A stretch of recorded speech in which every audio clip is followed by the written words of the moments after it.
السلام علیکم ورحمۃ اللہ وبرکاتہ۔ ناظرین کرام خوش آمدید کہتے ہیں آپ کو۔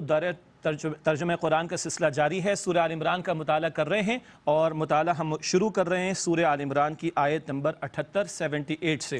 آئیے مطالعہ شروع کرتے ہیں۔ اعوذ باللہ من الشیطان الرجیم، بسم اللہ الرحمن الرحیم۔ وَإِنَّ مِنْهُمْ لَفَرِيقًا يَلْوُونَ أَلْسِنَتَهُمْ بِالْكِتَابِ، اور بے شک ان میں سے ایک فریق ہے جو کتاب پڑھتے وقت اپنی زبان کو مروڑتا ہے، لِتَحْسَبُوهُ مِنَ الْكِتَابِ، تاکہ تم سمجھو کہ وہ کتاب میں سے ہے، وَمَا هُوَ مِنَ الْكِتَابِ، حالانکہ وہ کتاب میں سے نہیں ہوتا۔ ایک تو یہود زبان مروڑ کر باتیں کرتے، یہ ذکر تو پہلے کئی مرتبہ آیا، اور ان کے علماء کتاب میں تحریف بھی کر دیا کرتے تھے، من چاہی باتوں کے مطابق لوگ جیسا کہتے، جس طرح کی لوگوں کی مرضی ہوتی وہ جناب وہ باتیں بھی بتا دیا کرتے۔ لوگوں کو فیل ہوتا یہ اللہ کی کتاب میں سے، حالانکہ وہ اللہ کی کتاب میں سے نہ ہوتا۔ وَيَقُولُونَ هُوَ مِنْ عِنْدِ اللَّهِ، اور وہ کہتے ہیں کہ وہ اللہ کی طرف سے ہے، وَمَا هُوَ مِنْ عِنْدِ اللَّهِ، حالانکہ وہ اللہ کی طرف سے نہیں ہے۔ وَيَقُولُونَ عَلَى اللَّهِ الْكَذِبَ وَهُمْ يَعْلَمُونَ، اور وہ اللہ پر جھوٹ بولتے ہیں اور وہ جانتے بھی ہیں کہ جھوٹ بول رہے ہیں۔ اس قدر جری اور بہادر ہو گئے، استغفر اللہ کے بارے میں جھوٹ منسوب کر رہے ہیں۔ کب تعصب اور ہٹ دھرمی اور دنیا پرستی انسان کو اس سطح پر لے جاتی ہے، ان حرکتوں سے اللہ میری آپ کی ہم سب کی حفاظت فرمائے۔ اس کے بعد یہ جو عقائد میں بگاڑ تھا نصارہ کے، عیسیٰ علیہ السلام کو خدا اور خدا کا بیٹا معاذ اللہ قرار دے رہے ہیں، خدا کی الوہیت اور عبادت میں شریک کر رہے تھے، ان کے باطل عقائد کا رد مزید کیا جا رہا ہے۔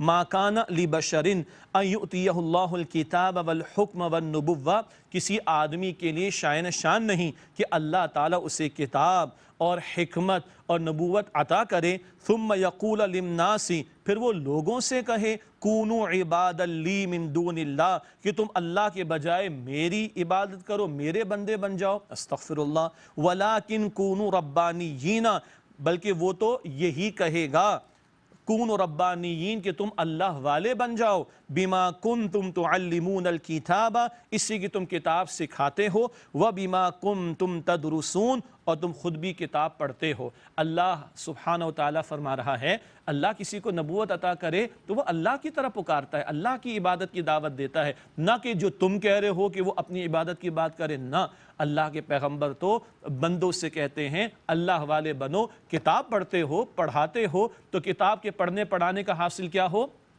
بندوں کو بندوں کے رب سے جوڑا جائے۔ جو مخلص آدمی ہوگا، اخلاص نیت والا ہوگا، وہ اپنے سے لوگوں کو نہیں جوڑتا، وہ بندوں کو رب سے جوڑنے کی کوشش کرتا ہے۔ یہ پیغمبروں کے تعلق سے کلام آ رہا ہے اور نصارہ کے غلط عقائد کا رد بھی کیا جا رہا ہے۔ وَلَا يَأْمُرَكُمْ أَن تَتَّخِذُوا الْمَلَائِكَةَ وَالنَّبِيِّينَ أَرْبَابًا، اور نہ وہ تمہیں یہ حکم دے گا کہ تم فرشتوں اور انبیاء کو رب بنا لو۔ أَيَأْمُرُكُمْ بِالْكُفْرِ بَعْدَ إِذْ أَنْتُمْ مُسْلِمُونَ، کیا وہ تمہیں حکم دے گا کفر کا اس کے بعد کہ تم مسلم یعنی فرما بردار ہو چکے ہو۔ یہ دیکھیے کس قدر وضاحت سے غلط عقائد جو نصارہ کے تھے عیسیٰ علیہ السلام کے تعلق سے ان کا رد ہو رہا ہے۔ اب انبیاء علیہ السلام سے لیے گئے ایک عہد کا بیان، اور یہ آخری رسول محمد مصطفیٰ کریم علیہ السلام کے تعلق سے بھی ہے، اور بتایا جا رہا ہے جو عہد انبیاء سے لیا جاتا تھا وہ ان کی امتوں پر بھی بائنڈنگ یعنی لازم ہوتا تھا۔ تو اب یہود و نصاروں کو انبیاء کے عہد کا ذکر کر کے نبی کریم علیہ السلام کی رسالت کو ماننے کی دعوت دی جا رہی ہے۔ وَإِذْ أَخَذَ اللَّهُ مِيثَاقَ النَّبِيِّينَ، اور یاد کرو جب اللہ نے عہد لیا انبیاء سے کہ لَمَا آتَيْتُكُم مِّن کِتَابٍ، کہ جب میں تمہیں کتاب میں سے کچھ عطا کروں، وَحِکْمَةٍ، اور حکمت عطا کروں، ثُمَّ جَاءَكُمْ رَسُولٌ مُصَدِّقٌ لِمَا مَعَكُمْ، پھر تمہارے پاس رسول آئے اس کی تصدیق کرتا ہوا جو تمہارے پاس ہے، لَتُؤْمِنُنَّ بِهِ وَلَتَنْصُرُنَّهُ، تو تم ضرور اس پر ایمان لاؤ گے اور تم ضرور اس کی مدد کرو گے۔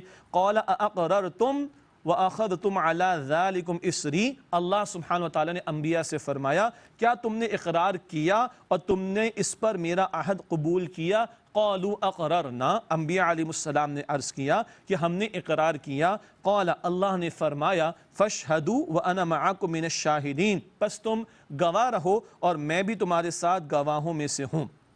یہ اللہ نے عہد تمام انبیاء سے لیا۔ اب بنی اسرائیل کو یہود ہوں یا نصارہ بتایا جا رہا ہے، رسولوں نے عہد لیا تھا رسول کے آنے پر ان کا ساتھ دینے کا، تو اب تو رسول اللہ علیہ السلام آ گئے اور مصدق قرآن لے کر آئے تصدیق کرنے والا، تو تمہارے نبیوں نے عہد کیا تھا، تو اب یہ عہد تم پر بھی لازم ہے، آخری رسول صلی اللہ علیہ وسلم پر ایمان لے آؤ۔ فمن تولی بعد ذلک، پھر جو اس کے بعد پھر جائے، فاولئک هم الفاسقون، تو وہی لوگ نافرمان ہیں۔ افغیر دین اللہ یبغون، کیا وہ اللہ تعالیٰ کے دین کے سوا کوئی اور دین تلاش کرتے ہیں، کوئی اور سسٹم آف لائف؟ وَلَهُ أَسْلَمَ مَن فِي السَّمَاوَاتِ وَالْأَرْضِ طَوْعًا وَكَرْهًا، اور اسی اللہ کا فرما بردار ہے جو کوئی بھی آسمان و زمین میں ہے، خوشی سے یا ناخوشی سے۔ اس کائنات کا دین پتہ ہے کیا ہے؟ مسلم۔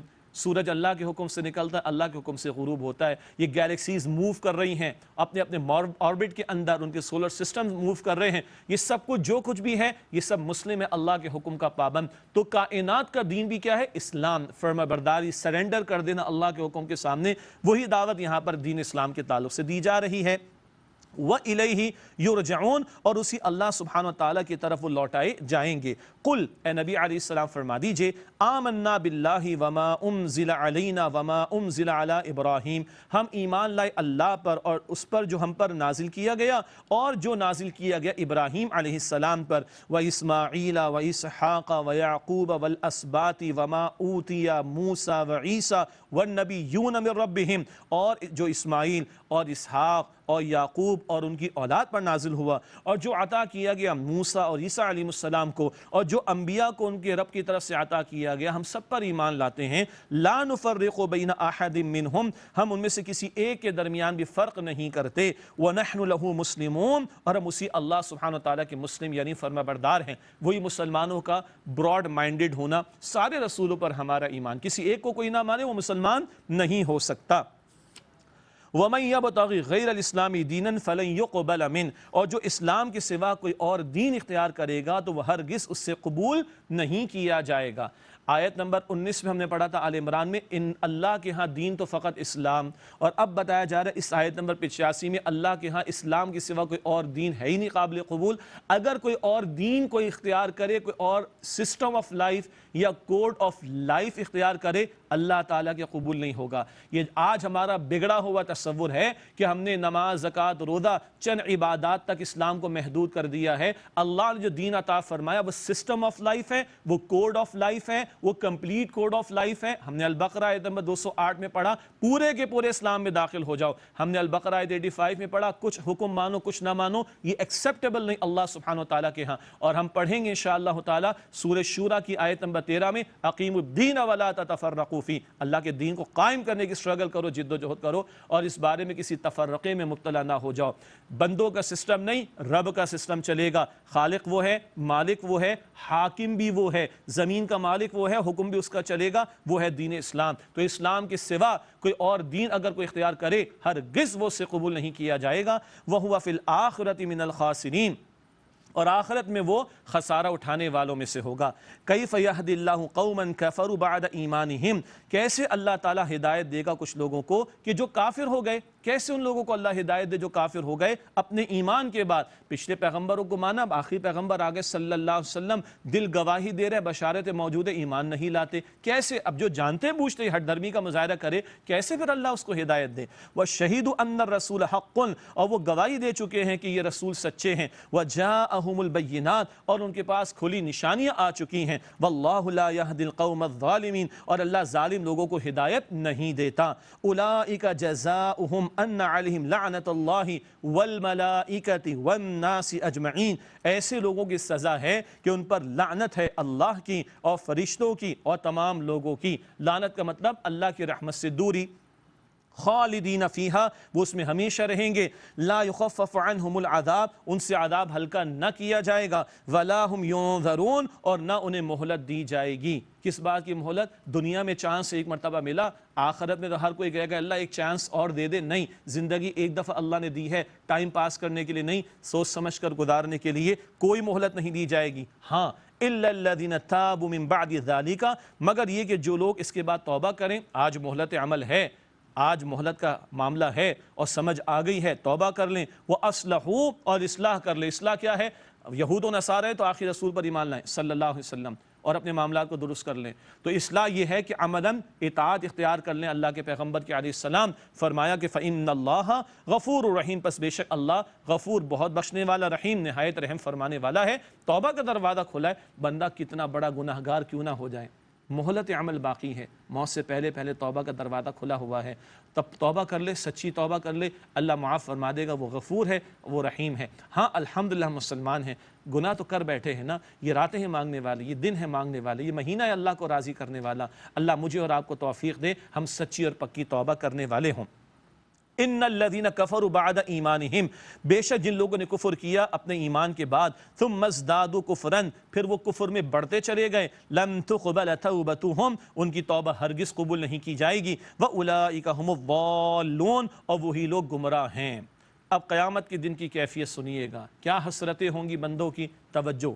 ان الذین کفروا، بے شک جن لوگوں نے کفر کیا، وماتوا وہم کفار، اور وہ مر گئے حالت کفر ہی میں، فلن یقبل من احدہم ملء الارض ذہبا، تو ہرگز قبول نہیں کیا جائے گا ان میں سے کسی سے زمین بھر سونا بھی، ولو افتدی بہ، اگرچہ کہ وہ اس کو بدلے میں دینا چاہے۔ اول تو بندوں کا کچھ ہے ہی نہیں، نہ اس دن کچھ ہوگا بندوں کے پاس، بالفرض زمین بھر سونا کوئی فدیے میں دینا چاہے کہ میری جان چھوٹ جائے، ہرگز اس سے قبول نہیں ہوگا۔ مہلت آج ہے، صحیح مسلم شریف کی روایت ہے، مشرک کے لیے تو نجات نہیں ہے، بڑا اللہ کے سامنے حسرتیں کرے گا، اللہ کچھ لے کر مجھے معاف کر دے، اللہ فرمائے گا آج تو موقع ہی نہیں کچھ دینے کا، دنیا میں اس سے ہلکی بات کا میں نے تجھ سے مطالبہ کیا تھا، تو مجھ پر ایمان لاتا اور میرے ساتھ کسی کو شریک نہ کرتا، وہ ہلکی بات تھی، آج یہ بھاری بات ہے قیامت کے دن کہ تو چاہے کہ زمین پر تجھے سونا مل جائے اور تو فدیے میں دے کر اپنے آپ کو چھڑا لے، امپاسبل۔ آج مہلت عمل ہے، اللہ ہمیں اصلاح کی اور سچی توبہ کی توفیق عطا فرمائے۔ اولئک لہم عذاب علیم وما لہم من ناصرین، یہ لوگ ہیں جن کے لیے دردناک عذاب ہے اور ان کے لیے کوئی مددگار نہیں۔ اس برے انجام سے اور کل کی ان حسرتوں سے اللہ مجھے آپ کو ہم سب کو محفوظ رکھے۔ ناظرین کرام الحمدللہ چوتھے پارے کا ہم آغاز کر رہے ہیں، چوتھی شب بھی ہے ماہ رمضان کی، پریشان تو نہیں ہو رہے، کچھ لوگ کہہ رہے ہیں بھائی ابھی تو چوتھی شب ہے اور چوتھے پارے کا آغاز ہوا، ہم نے پہلے ہی وضاحت کی ہے آپ کے سامنے الحمدللہ کہ ابتدائی چند صورتیں جو مدنی ہیں، البقرہ کا مطالعہ ہو چکا، آل عمران، النساء، المائدہ، ان میں تفصیلات کچھ زیادہ ہیں، یہ مدنی صورتیں ہیں۔ جب مکی صورتوں میں آئیں گے تفصیلات کم ہوں گی، تو انشاءاللہ کبھی سوا پارہ کبھی 1.5 پارہ بھی انشاءاللہ ہم پڑھنے کی کوشش کریں گے۔ اللہ ہم سب کو خیر عافیت کے ساتھ تکمیل تک پہنچنے کی توفیق عطا فرمائے۔ چوتھے پارے کا آغاز بڑا پیارا مقام قرآن حکیم کا، سورہ آل عمران کی آیت نمبر 92 لن تنالوا البر حتى تنفقوا مما تحبون، تم نیکی کے کمال کو ہرگز نہیں پہنچ سکتے جب تک کہ اس میں سے خرچ نہ کرو جس سے تم محبت کرتے ہو۔ سبحان اللہ، وہ نجران والے آئے تھے نا، وہ پادری وغیرہ، ان کو بھی سمجھایا جا رہا ہے یہ مال و دنیا کی محبت جب تک یہ دل سے نہ نکلے، محبوب طریقے قربان نہ کرو، نیکی کامل نہیں ہو سکتی۔ یہ ان کے لیے ہوا، میرے اور آپ کے لیے کیا ہوا؟ البقرہ میں ہم پڑھ چکے ہیں، ردی قسم کی چیزیں اللہ کی راہ میں پیش کرنے کے ارادے نہ کرو، اچھی اور بہترین شے اللہ کی راہ میں پیش کرنے کی کوشش کرو۔ صحابہ کرام میں سے ابو طلحہ رضی اللہ تعالی عنہ ہیں، ان کا بیرحا کا باغ بڑا مشہور اور بڑا قیمتی باغ تھا، خوب پیداوار تھی۔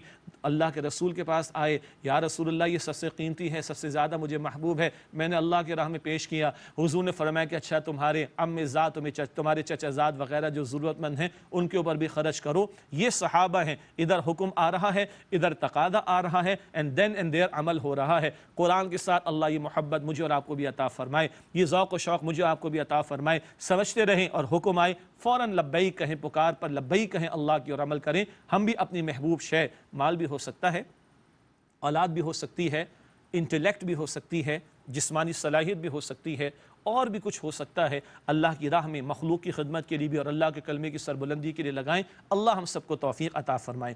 وَمَا تُنْفِقُوا مِنْ شَيْءٍ، اور تم جو خرچ کرو گے کوئی بھی شے، فَإِنَّ اللَّهَ بِهِ عَلِيمٌ، تو بے شک اللہ تعالیٰ اسے خوب جاننے والا ہے۔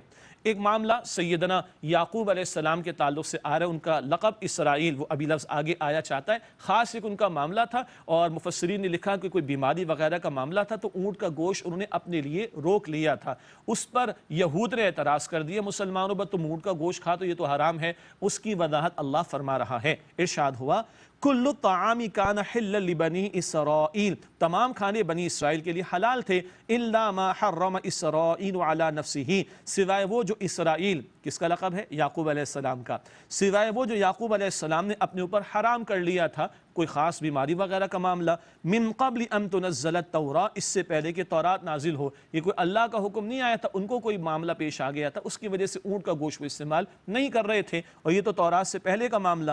قل فأتوا بالتوراۃ فاتلوها ان کنتم صادقین، اے نبی صلی اللہ علیہ وسلم فرما دیجئے تم تورات لاؤ پھر اس کو پڑھو اگر تم سچے ہو۔ کہاں تورات میں ایسی بات لکھی ہے کہ تم مسلمانوں پر اعتراض کرو کہ اونٹ کا گوشت کیوں کھاتے ہو بھائی؟ یہ ان کو جواب دیا گیا۔ فمن افترى علی اللہ الکذب، پھر جو کوئی اللہ تعالیٰ پر جھوٹ گھڑے، من بعد ذالک، اس کے بعد، فاولئک هم الظالمون، تو پس وہی لوگ ظالم ہیں۔ قل صدق اللہ، اے نبی صلی اللہ علیہ وسلم فرما دیجئے اللہ تعالیٰ نے سچ فرمایا۔ فاتبعوا ملت ابراہیم حنیفا، پس تم ابراہیم علیہ السلام جو کہ یکسو ہو جانے والے تھے ان کی ملت کی پیروی کرو۔ یکسو کا مطلب باقی ہر ایک سے کٹ کر اللہ کی طرف متوجہ ہو جانا، ان ابراہیم علیہ السلام کی ملت یعنی طریقے کی پیروی کرو۔ ابراہیم علیہ السلام کا طریقہ البقرہ آیت 131، اللہ کے ہر حکم کے سامنے اپنے آپ کو جھکا دینا۔ وما کان من المشرکین، اور وہ مشرکین میں سے نہیں تھے۔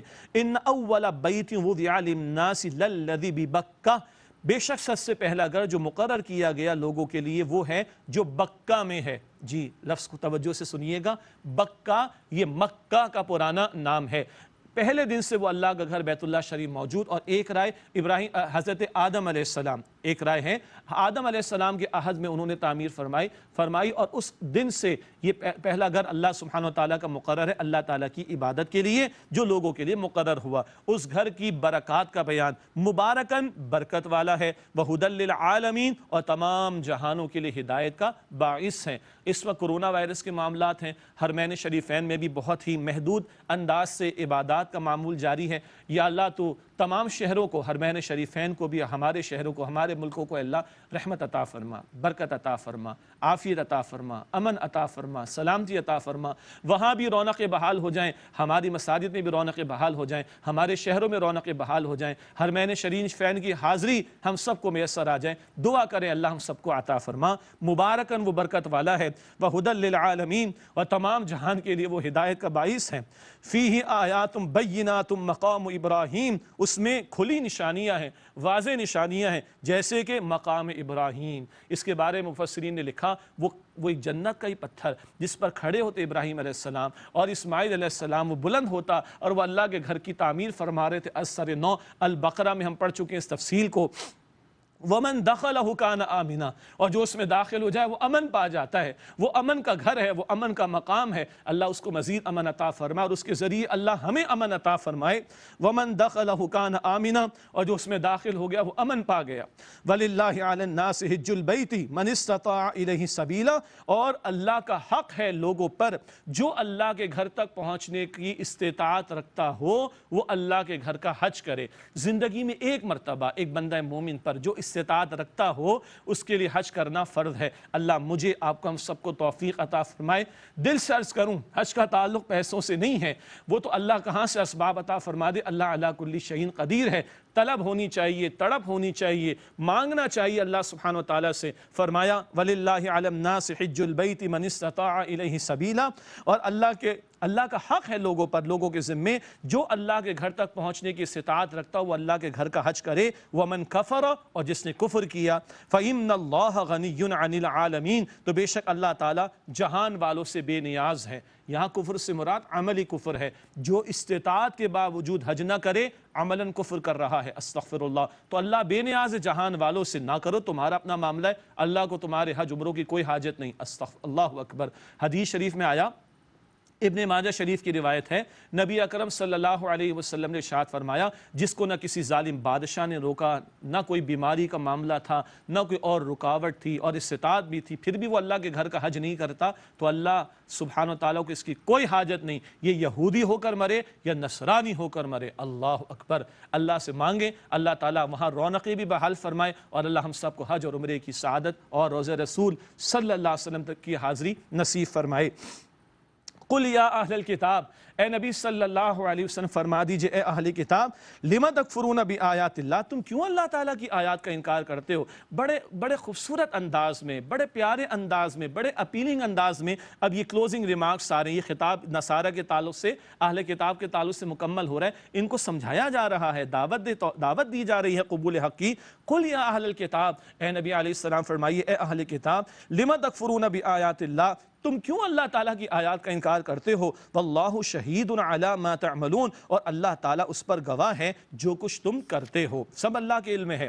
قل یا اہل الکتاب، اے نبی علیہ السلام فرمائیے اے اہل کتاب، لما تصدون عن سبیل اللہ من آمن تبغونہا عوجا وانتم شہداء، تم کیوں اللہ تعالیٰ کے راستے سے روکتے ہو اسے جو ایمان لائے اللہ سبحانہ وتعالیٰ پر، اور تم اس راستے میں ٹیڑھ تلاش کرتے ہو جبکہ تم خود گواہ بھی ہو؟ کیا ہو گیا تمہیں؟ تمہارے دل گواہی دے چکے، تمہارے بشارتیں موجود ہیں، تم پہچان چکے ہو محمد مصطفیٰ صلی اللہ علیہ وسلم کو، کیوں تم حق کے راستے سے لوگوں کو روکتے ہو؟ بڑے اپیلنگ انداز میں ان کو دعوت دی جا رہی ہے۔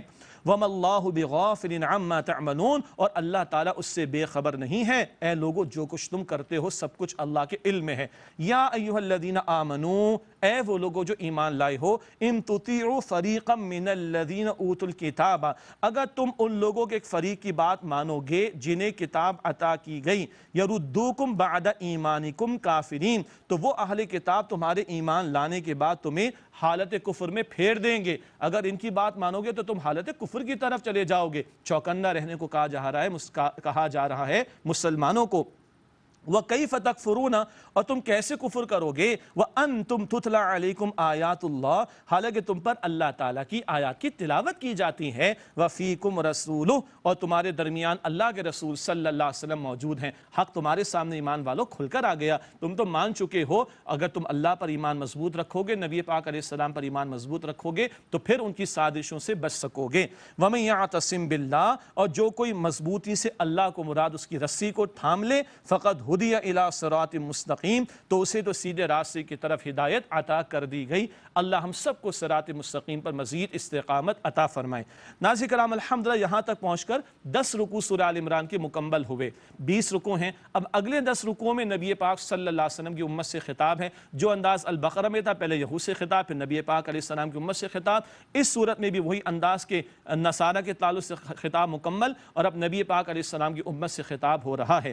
اگلی 3 آیات بڑی قیمتی ہیں۔ اگلی جو آیت ہے آیت نمبر 102، اللہ کے پیارے نبی علیہ السلام اکثر خطبات میں بھی اور خطبہ نکاح میں بھی آیت کریمہ تلاوت فرمایا کرتے تھے۔ ہم میں سے بہت سے لوگوں کا جب نکاح ہوا تو یہی آیت امام صاحب نے، نکاح خان صاحب نے تلاوت کی تھی۔ چلیے آج اس کا ترجمہ سمجھتے ہیں۔ ارشاد ہوا، یا ایھا الذین آمنوا، اے وہ لوگوں جو ایمان لائے ہو، اتقوا اللہ، اللہ سبحانہ وتعالیٰ کا تقوی اختیار کرو، حق تقاتہ، اللہ اکبر، حق تقاتہ، جیسا کہ اللہ کا تقوی اختیار کرنے کا حق ہے۔ ولا تموتن الا وانتم مسلمون، اور تمہیں موت بھی آئے تو اس حال میں کہ تم اللہ کے مسلم یعنی فرما بردار رہو۔ یہ پوری زندگی کا ذکر آ گیا۔ تقوی کیا ہے؟ اللہ کا خوف دل میں رکھنا اور گناہوں سے اپنے آپ کو بچانا۔ کتنا اللہ کا تقوی اختیار کرو جیسا کہ حق ہے۔ صحابہ کرام نے عرض کی، یا رسول اللہ تو بڑی بھاری بات آ گئی۔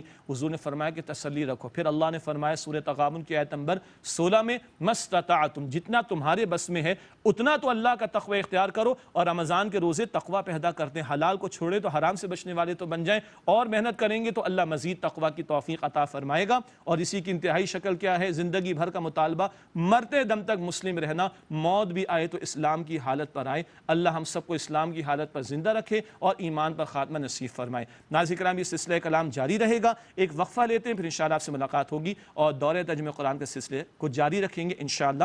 السلام علیکم ورحمۃ اللہ وبرکاتہ۔ السلام علیکم ورحمۃ اللہ وبرکاتہ۔ ناظرین کرام، آپ کو خوش آمدید کہتے ہیں۔ ماہ رمضان کے تعلق سے کیو ٹی وی کی لائیو نشریات آپ ملاحظہ فرما رہے ہیں۔ دورہ ترجمہ قرآن کا سلسلہ جاری ہے، سورہ آل عمران کا مطالعہ کر رہے ہیں، اور سورہ آل عمران کی آیت نمبر 103 سے اب ہم مطالعہ شروع کریں گے انشاءاللہ تعالی۔ اعوذ باللہ من الشیطان الرجیم، بسم اللہ الرحمن الرحیم۔ وَاعْتَصِمُوا بِحَبْلِ اللَّهِ جَمِيعًا وَلَا تَفَرَّقُوا، اور تم سب مل کر اللہ تعالیٰ کی رسی کو مضبوطی سے تھام لو اور تفرقے میں مبتلا نہ ہو جاؤ۔ پچھلی آیت نمبر 102 میں ہر بندہ مومن سے تقاضا کیا گیا کہ تقوی اختیار کرو۔ ہر بندہ مومن ایمان کی سطح پر، اعمال کی سطح پر اپنے آپ کو مضبوط کرے۔ پھر ایمان والوں کو جڑنا ہے، اور جوڑنے والی شے اللہ کی کتاب قرآن حکیم، اللہ کی رسی۔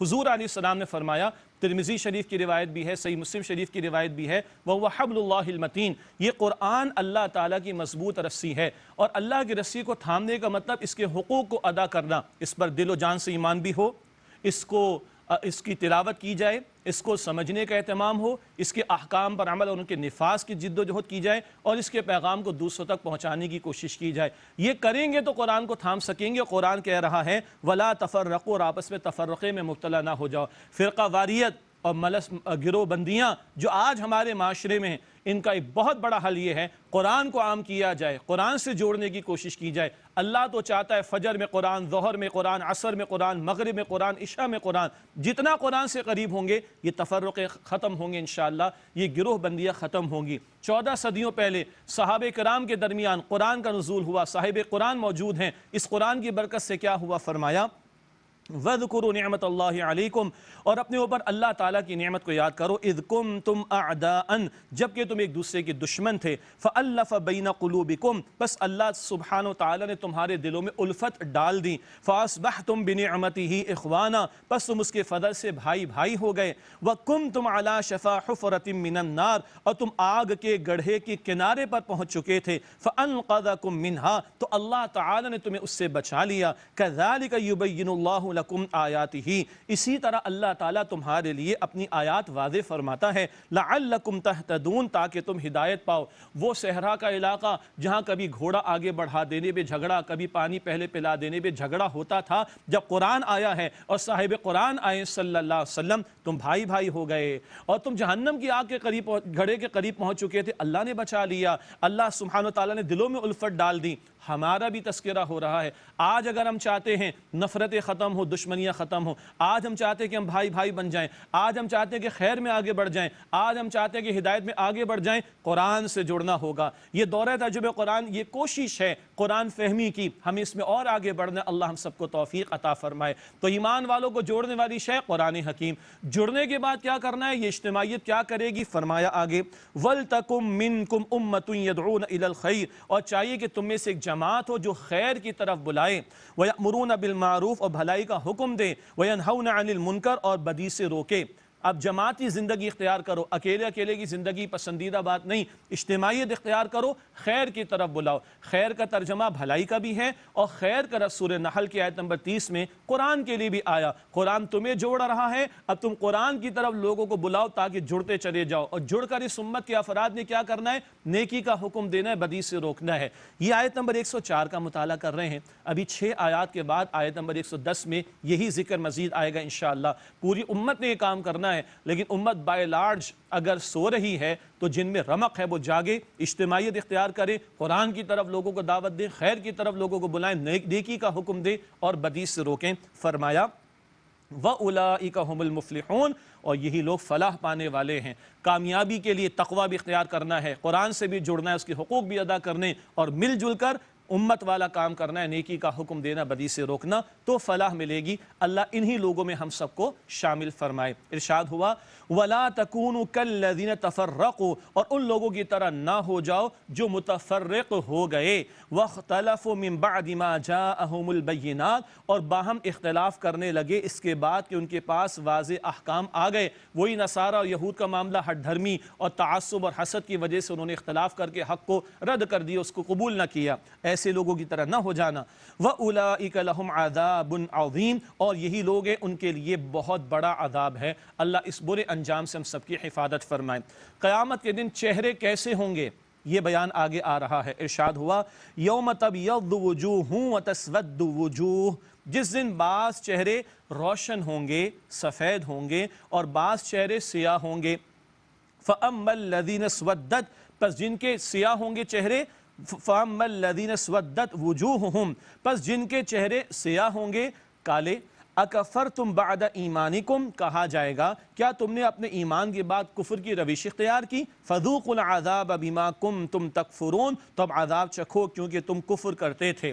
کل یہ چہرے سیاہ ہو جائیں گے اور گمراہی کی سیاہی برے اعمال کی کالک وہ چہروں پر ہوگی، اللہ اس برے انجام سے ہم سب کی حفاظت فرمائے۔ اس کے برعکس وَأَمَّا الَّذِينَ بِيَضَّتْ وُجُوهُهُمْ فَفِي رَحْمَةِ اللَّهِ، اور جن لوگوں کے چہرے سفید یعنی روشن ہوں گے وہ اللہ کی رحمت میں ہوں گے، ہم فیہا خالدون، وہ اس میں ہمیشہ ہمیشہ رہیں گے۔ اللہم ربنا اجعلنا منہم، اے اللہ ان لوگوں میں ہمیں شامل فرما جن کے چہرے روشن ہوں گے۔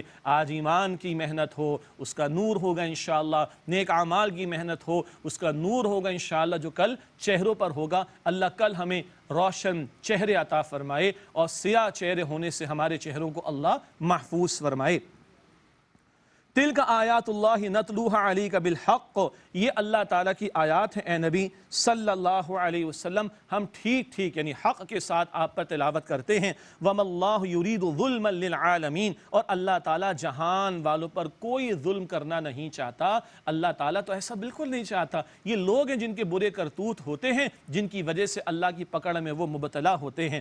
وَلِلَّهِ مَا فِي السَّمَاوَاتِ وَمَا فِي الْأَرْضِ، اور اللہ ہی کے لیے جو کچھ آسمانوں میں ہے اور جو زمین میں ہے۔ وَإِلَى اللَّهِ تُرْجَعُ الْأُمُورِ، اور تمام کام اللہ تعالیٰ کی طرف لوٹائے جائیں گے، کل سارے معاملات کا آخرت میں فیصلہ ہو جائے گا۔ اگلی آیت ہے آیت نمبر 110، بہت مشہور آیت قرآن کی، بڑی بشارت اس آیت کریمہ میں، خیر امت والا بیان اس آیت کریمہ میں ہے۔ ارشاد ہوا کنتم خیر امت اخرجت للناس، تم بہترین امت ہو جنہیں لوگوں کی رہنمائی کے لیے پیدا کیا گیا، دوسروں کے لیے پیدا کیا گیا۔ کیا کرنا ہے تم نے؟ تأمرون بالمعروف وتنہون عن المنکر، تم بھلائی کا حکم دیتے ہو اور تم بدی سے روکتے ہو۔ وتؤمنون باللہ، اور تم اللہ تعالیٰ پر ایمان رکھتے ہو۔ سبحان اللہ، یہ خیر امت ہے۔ ہم نبی مکرم علیہ السلام کی امتی بڑے سعادت مند ہیں کہ ہمیں افضل پیغمبر علیہ السلام اور افضل کتاب قرآن حکیم عطا کی گئی اور ہم افضل امت قرار دیے گئے، یہاں خیر امت قرار دیے گئے، لیکن ایک ذمہ داری کے ساتھ۔ یہ پریولیج ہے، ایک رسپانسبلٹی کے ساتھ ہے، یہ مقام ہے مگر ایک ذمہ داری کے ساتھ اٹیچ کیا گیا ہے۔ نیکی کا حکم دینا، بدی سے روکنا، 10 مرتبہ یہ بات ساتھ ساتھ قرآن میں آئی ہے، نیکی کا حکم دینا، بدی سے روکنا۔ اس کام کے لیے امت کو کھڑا کیا گیا۔ ہمیں اپنے اکیلے کی فکر نہیں کرنی، اپنی اکیلے کی نجات کی فکر نہیں کرنی، سارے انسانوں کی فکر کرنی ہے، گھر والوں کی بھی، دوست احباب کی بھی، محلے والوں کی بھی، رشتہ داروں کی بھی، معاشرے والوں کی بھی، سارے عالم کی فکر کرنی ہے۔ اس کام کے لیے اس امت کو کھڑا کیا گیا۔ پہلے اللہ نے رسولوں کو بھیجا، اب ختم نبوت کے بعد اس امت کو کھڑا کیا۔ نیکی کا حکم دینا، بدی سے روکنا، جہاں اختیار ہوگا وہاں حکم، اور جہاں اختیار نہیں وہاں دعوت ہے، تبلیغ ہے، بدی سے روکنے کی کوشش اور نیکی میں آگے بڑھنے اور دوسروں کو بڑھانے کی کوشش۔ یہ کریں تو خیر امت ہے، اور اگر یہ کام نہ کریں تو معاف کیجیے گا، آج امت پر جو کچھ بیت رہا ہے، دیکھ لیں پورے عالم پر کیا کیفیت ہے مسلمانوں کی۔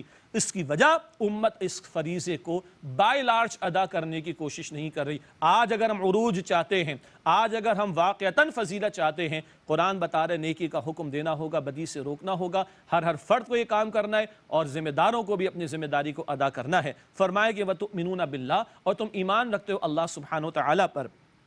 وَلَوْ آمَنَ أَهْلُ الْكِتَابِ لَكَانَ خَيْرًا لَهُمْ، اور اگر اہل کتاب ایمان لے آتے تو ان کے لیے بہتر ہوتا۔ مِنْهُمُ الْمُؤْمِنُونَ وَأَكْثَرُهُمُ الْفَاسِقُونَ، ان میں سے کچھ تو ایمان والے ہیں اور ان میں سے اکثر نافرمان ہیں۔ لَن يَضُرُّوكُمْ إِلَّا أَذًى، وہ ستانے کے سوا تمہارا ہرگز کچھ بگاڑ نہیں سکیں گے۔ مسلمانوں کو ہمت دلائی جا رہی ہے اور بتایا جا رہا ہے کافروں سے مرعوب نہ ہونا، دین دشمن لوگوں سے مرعوب نہ ہونا، ستانے کے سوا وہ تمہارا ہرگز کچھ بگاڑ نہیں سکیں گے۔ وَإِن يُقَاتِلُوكُمْ يُوَلُّوكُمُ الْأَدْبَارَ، اور اگر وہ تم سے جنگ کریں گے تو وہ تمہیں پیٹھ دکھائیں گے، جنگ کرنے کا حوصلہ ان میں نہیں رہے گا۔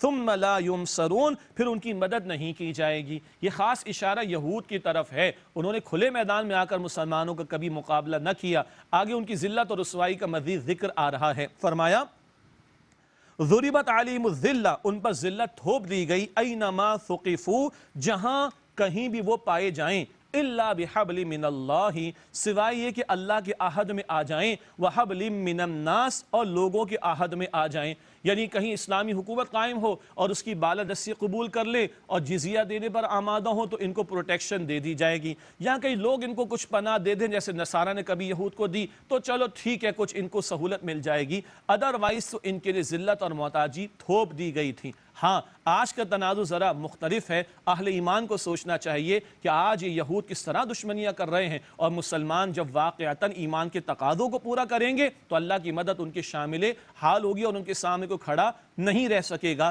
یہ بات سورہ آل عمران میں بعد میں انشاءاللہ آیت نمبر 139 میں ہم پڑھیں گے. فرمایا وَبَاءُوا بِغَضَبٍ مِّنَ اللَّهِ، اور وہ اللہ کے غضب کے ساتھ لوٹے. وَضُرِبَتْ عَلَيْهِمُ الْمَسْكَنَةُ، اور ان پر محتاجی تھوپ دی گئی. ذَلِكَ بِأَنَّهُمْ كَانُوا يَكْفُرُونَ بِآيَاتِ اللَّهِ، یہ اس لیے کہ وہ اللہ تعالیٰ کی آیات کا انکار کرتے تھے. وَيَقْتُلُونَ الْأَنْبِيَاءَ بِغَيْرِ حَقٍّ، اور وہ انبیاء کو ناحق قتل یعنی شہید کرتے تھے. ذَلِكَ بِمَا عَصَوْا وَكَانُوا يَعْتَدُونَ، یہ اس لیے تھا کہ انہوں نے نافرمانی کی اور وہ حد سے بڑھ جاتے تھے. یہ یہود کے جرائم یہ سورۃ البقرہ میں بھی آئے، ان کو فضیلت ملی تھی، مگر جب اللہ کی آیات کا انکار کیا، شریعت کی خلاف ورزی کی، پیغمبروں کا ساتھ نہ دیا، بلکہ بعد انبیاء کو شہید تک کر دیا معاذ اللہ، تو پھر اللہ کی پکڑ میں یہ لوگ مبتلا کیے گئے. پھر قرآن کا توازن دیکھیے، ان کی برائیوں کا بیان آیا مگر ان میں کچھ لوگ صالح تھے، خیر کی طرف مائل تھے، پھر وہ نبی پاک علیہ السلام پر ایمان بھی لے آئے. ان کی قرآن تحسین فرما رہا ہے. اس مقام پر ارشاد ہوا لیسوا سواء، سب اہل کتاب برابر نہیں. من اہل الکتاب امۃ قائمہ، اہل کتاب میں ایک جماعت ہے جو سیدھی راہ پر قائم ہے، کچھ لوگ ہیں جو حق پر قائم ہیں. یتلون آیات اللہ آناء اللیل، رات کے اوقات میں وہ اللہ تعالیٰ کی آیات کی تلاوت کرتے ہیں. وہم یسجدون، اور وہ سجدہ کرتے ہیں.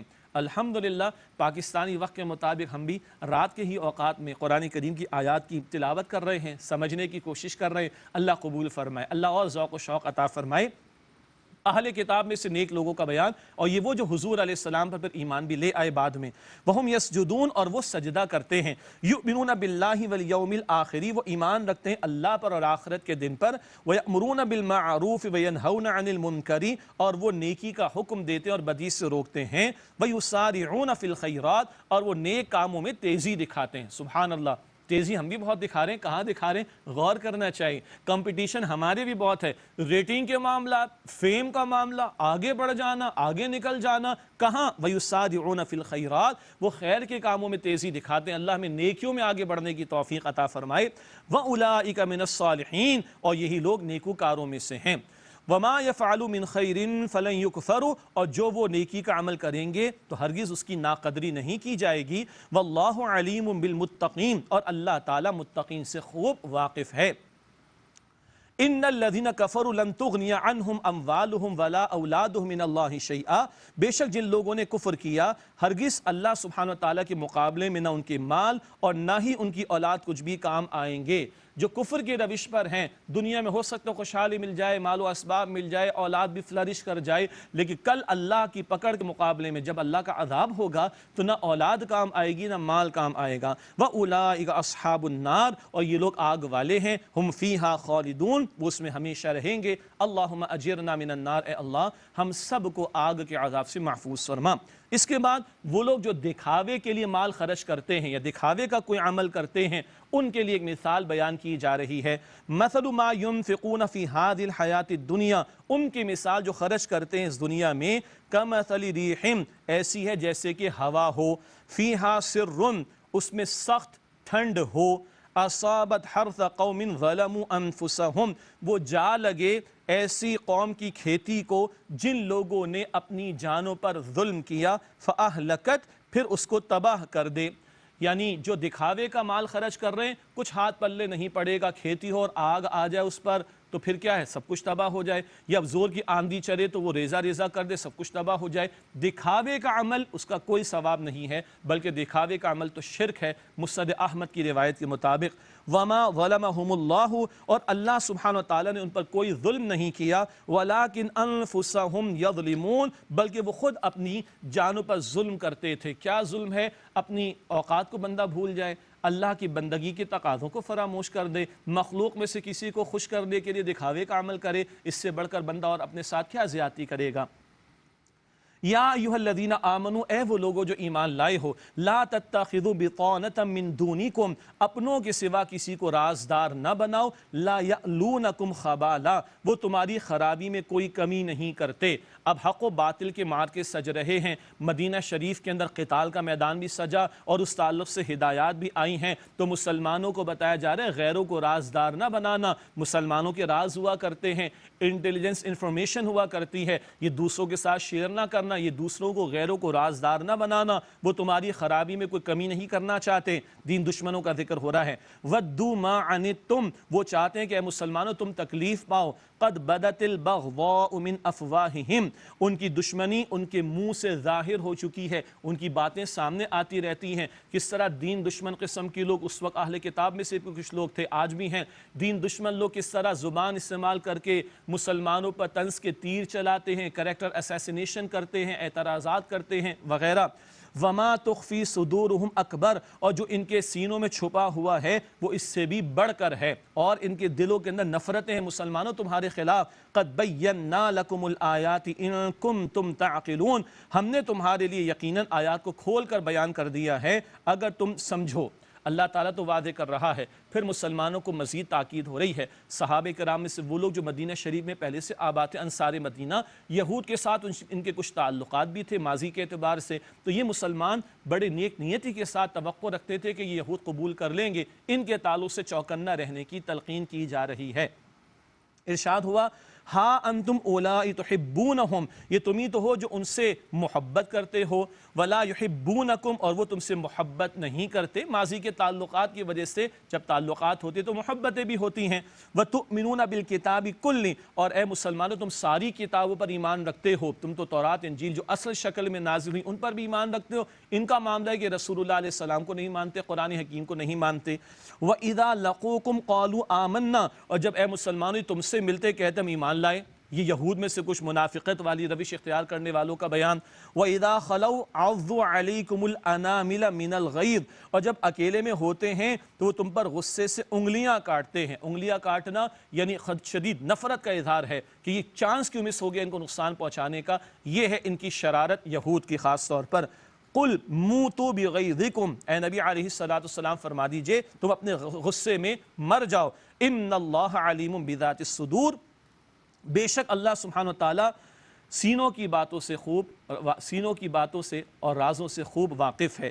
ان تمسسکن حسنۃ تسؤہم، اے مسلمانوں اگر تمہیں کوئی بھلائی پہنچے تو انہیں بری لگتی ہے۔ وَإِن تُصِبْكُمْ سَيِّئَةٌ يَفْرَحُوا بِهَا، اور اگر تمہیں کوئی برائی پہنچتی ہے تو یہ سے خوش ہوتے ہیں۔ یہ ہے دین دشمن قسم کے لوگ، مسلمانوں کو بھلائی پہنچے تو بڑی بری لگتی ہے، مسلمانوں کو کوئی کامیابی مل جائے، کوئی فتح مل جائے، کوئی اسباب مل جائیں تو ان کو برے لگتے ہیں، اور کوئی برائی پہنچے تو بڑے خوش ہوتے ہیں۔ ان ساری سازشوں کے معاملات کے سامنے مسلمانوں کو کیا کرنا ہے اور اس کے مقابلے کے لیے کیا کرنا ہے؟ بڑی قیمتی ہدایت۔ وَإِن تَصْبِرُوا وَتَتَّقُوا، اور اگر تم صبر کرو اور تقوی کی روش اختیار کرو، لا یضرکم کیدہم شیئا، وہ ان کا فریب تمہارا کچھ بھی بگاڑ نہیں سکے گا۔ بہت قیمتی بات۔ صبر کیا ہے؟ دین پر استقامت کا مظاہرہ کرنا۔ صبر کیا ہے؟ ان کی سازشوں کے مقابلے میں ڈٹے رہنا۔ صبر کیا ہے؟ ان سے مرعوب نہ ہونا۔ اور تقوی کیا ہے؟ خوف خدا دل میں رکھنا، گناہوں سے اپنے آپ کو بچانا۔ تو اگر تم صبر کرو گے اور تقوی کی روش اختیار کرو گے، لا یضرکم کیدہم شیئا، ان کا فریب تمہارا کچھ بھی بگاڑ نہیں سکے گا۔ ان اللہ بما یعملون محیط، بے شک جو کچھ وہ کرتے ہیں اللہ سبحانہ وتعالی اس کا احاطہ کیے ہوئے ہیں۔ ناظرین کرام یہاں پر پہنچ کر 12 رکوع سورہ آل عمران کے مکمل ہوئے۔ اب 6 رکوع آئندہ جو ہم پڑھیں گے انشاءاللہ تعالی، 6 رکوعوں میں غزوہ احد کا بیان ہے۔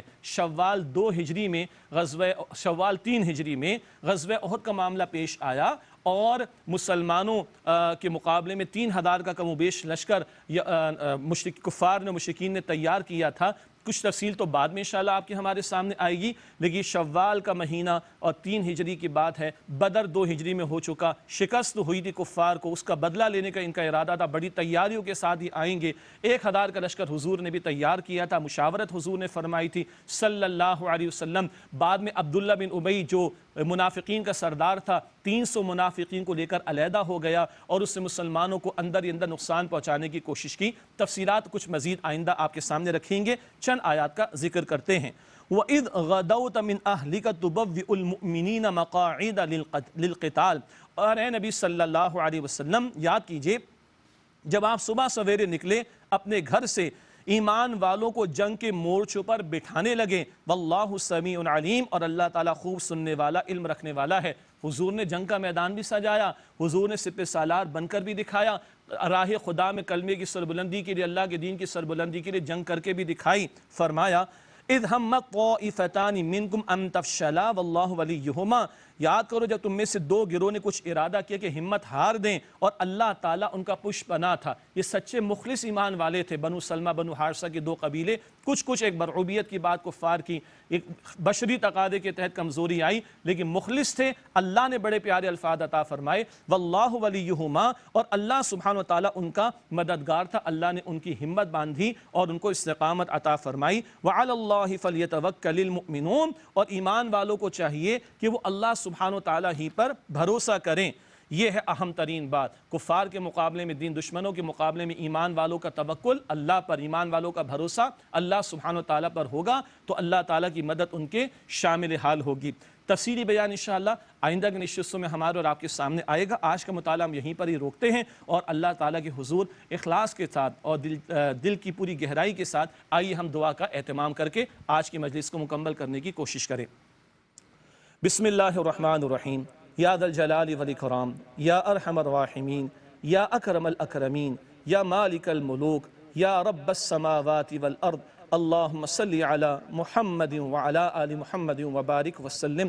یا اللہ ہمارے اس وقت کے بیٹھنے کو اپنی بارگاہ میں قبول فرما، یا اللہ ہم سب کی مغفرت فرما، یا اللہ ہمارے ماں باپ کی مغفرت فرما، ہمارے گھر والوں کی مغفرت فرما، ہمارے اساتذہ کی مغفرت فرما، اے اللہ ہمارے رشتہ داروں کی، پڑوسیوں کی مغفرت فرما، یا اللہ تمام مسلمانوں کی مغفرت فرما۔ اے اللہ ہم ہمارے تمام گناہوں کا اعتراف کرتے ہیں، اللہ اپنے فضل سے ہمارے صغیرہ کبیرہ تمام گناہوں کو معاف فرما دے۔ اے اللہ ہمارے گناہوں پر ہماری پکڑ نہ فرما، اے اللہ ہم سب کو امن عطا فرما، اے اللہ حرمین شریفین کو بھی سلامتی عطا فرما، اے اللہ تمام مسلمانوں کو سلامتی اور عافیت عطا فرما، اے اللہ کل عالم کو سلامتی اور عافیت عطا فرما، اے اللہ مسجدوں کو آباد فرما دے، اے اللہ مسجدوں کو آباد فرما دے، اے اللہ اپنی طرف رجوع کی توفیق عطا فرما دے، اے اللہ قرآن حکیم سے مزید محبت عطا فرما، اے اللہ اس کی باقاعدہ تلاوت کی، اس کو سمجھنے کی، اس پر عمل کی، اس کے پیغام کو دوسروں تک پہنچانے کی توفیق عطا فرما۔